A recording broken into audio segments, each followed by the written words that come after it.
Hello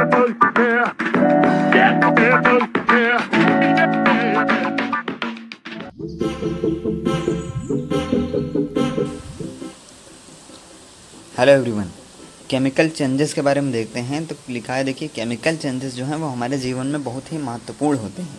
जितने भी नए सब्सटेंस बनते हैं वो सारे जो रिजल्ट हैं वो किसका है, वो केमिकल चेंज का ही रिजल्ट होते हैं। जैसे कि एक एग्जांपल उन्होंने दिया है, digestion of food in our body. जो डाइजेशन ऑफ फूड होता है वो भी एक केमिकल चेंज है।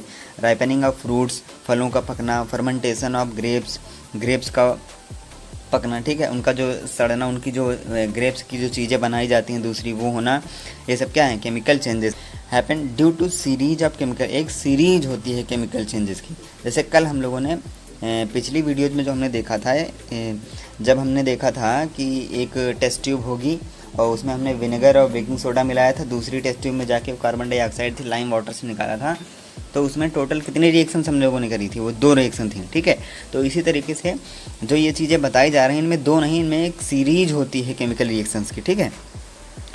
तो अब medicine is the end of product of chain of chemical. जो मेडिसिन बनाई जाती है, दवाई बनाई जाती हैं, वो केमिकल रिएक्शन की चेन का एक प्रोडक्ट होती हैं, ठीक। जितनी भी नई चीज़ें जो यूजफुल होती हैं, जैसे कि प्लास्टिक है, डिटर्जेंट हैं, ये सब जो हैं एक केमिकल रिएक्शन के द्वारा ही बनते हैं, ठीक।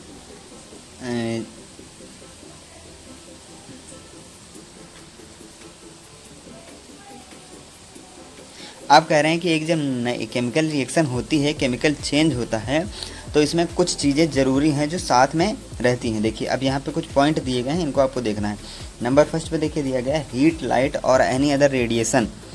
जैसे अल्ट्रा वायलेट है, ठीक है, एग्जाम्पल के तौर पे ये ज़रूर निकलेगा, होगा ज़रूर वहाँ पे, ज़रूर नहीं कह सकते, मतलब होगा, हो सकता है, ठीक है। इसके बाद साउंड में भी प्रोड्यूस, साउंड निकल सकता है वहाँ से। चेंज इन स्मेल, स्मेल में चेंज हो सकता है, ठीक है। और न्यू स्मेल बन सकती है, ऐसा हो सकता है कि पहले कोई स्मेल ही ना हो, नई बन जाए, ठीक है। कलर चेंज हो सकता है, वो तो आपने पिछले रिएक्शन में भी आपने देखा था, ठीक है। एक गैस फॉर्म हो सकती है, ये भी आपने पिछले रिएक्शन में देखा था। अब कुछ एग्जाम्पल दिए गए हैं, चलिए इनको देखते हैं। कह रहे हैं अब जो एग्जाम्पल लिए जाएंगे वो कहीं बाहर से नहीं लिए जाएंगे, जो आपने पहले पढ़ा उन्हीं को देखिए। जैसे आपने मैग्नीशियम के रिबन को जलाया था, अभी इसी चैप्टर में हमने पीछे पढ़ा था। तो इसी तरीके से जब हम बर्निंग ऑफ कोल, मतलब कोयले को जलाते हैं, फिर लकड़ी को जलाते हैं, पत्तियों को जलाते हैं, ये सब क्या हुए, सारे के सारे ये सब क्या हैं, केमिकल चेंजेस हैं। In fact burning of any substance, किसी भी सब्सटेंस को अगर हम जला रहे हैं तो वो क्या है, वो केमिकल चेंज ही है। Burning is always accompanied by product of heat. अगर बर्निंग हो रही कहीं पे तो इसका मतलब वहाँ पे हीट बनेगी ही ज़रूर, ठीक है। इसके बाद देखिए, explosion of firework is a chemical change. अगर कहीं पर फायरवर्क का एक्सप्लोजन हो रहा है वो भी आपका केमिकल चेंज है। You know that such an explosion produces heat. जब हम कहीं पे पटाखे आप जलाते हैं, ठीक है, तो उसमें क्या होता है, उसमें होती है हीट, लाइट, साउंड और एक अनप्लीजेंट गैसेस, मतलब जो हमें अप्रिय गैसें होती हैं, ठीक है। दैट पल्यूट द एटमॉस्फेयर, जो एटमॉस्फेयर को पल्यूट करती हैं, उनको प्रदूषित करती हैं। That is why you are advised not to play with firework. इसीलिए आपको एडवाइस किया जाता है कि आप पटाखे कम से कम जलाएं या ना ही जलाएं।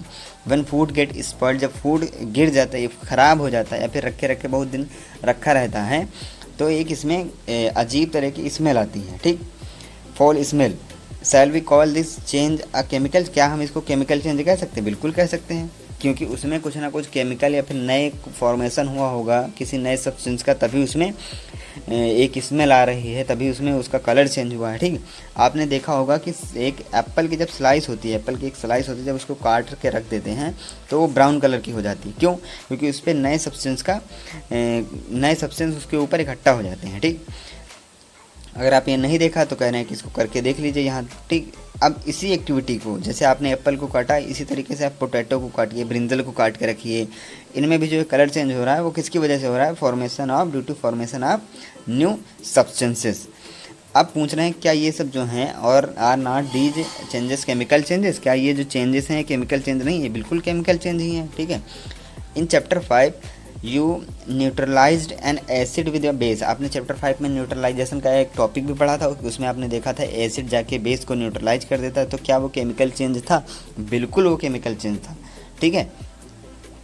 अब इसके बाद देखिए यहाँ पे एक दिया गया है, अब प्रोटेक्टिव शील्ड। आपने ओजोन लेयर के बारे में सुना होगा एटमॉस्फेयर में, ये हमें प्रोटेक्ट करता है हार्मफुल अल्ट्रावायलेट रेडिएशन से, जो सूर्य से आती हैं, सन से आती हैं, ठीक है, जो सन से आती हैं।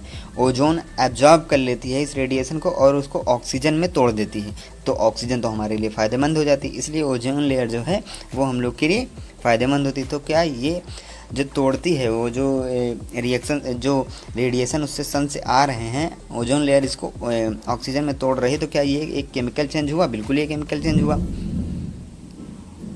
ठीक है। तो इसको आप रीड कर लीजिएगा, इसमें यही बात लिखी है कि क्या होता है ओजोन लेयर से। अब एक लास्ट इसमें जो चीज़ बची है इस केमिकल चेंज को लेके, वो ये है कि बूझो और पहली कह रहे हैं कि हमने चैप्टर 1 में पढ़ा था कि प्लांट प्रोड्यूस करते हैं, उनका फूड जो है एक प्रोसेस होती है जिसको बोलते हैं फोटोसिंथेसिस। क्या फोटोसिंथेसिस को हम लोग केमिकल चेंज बोल सकते हैं?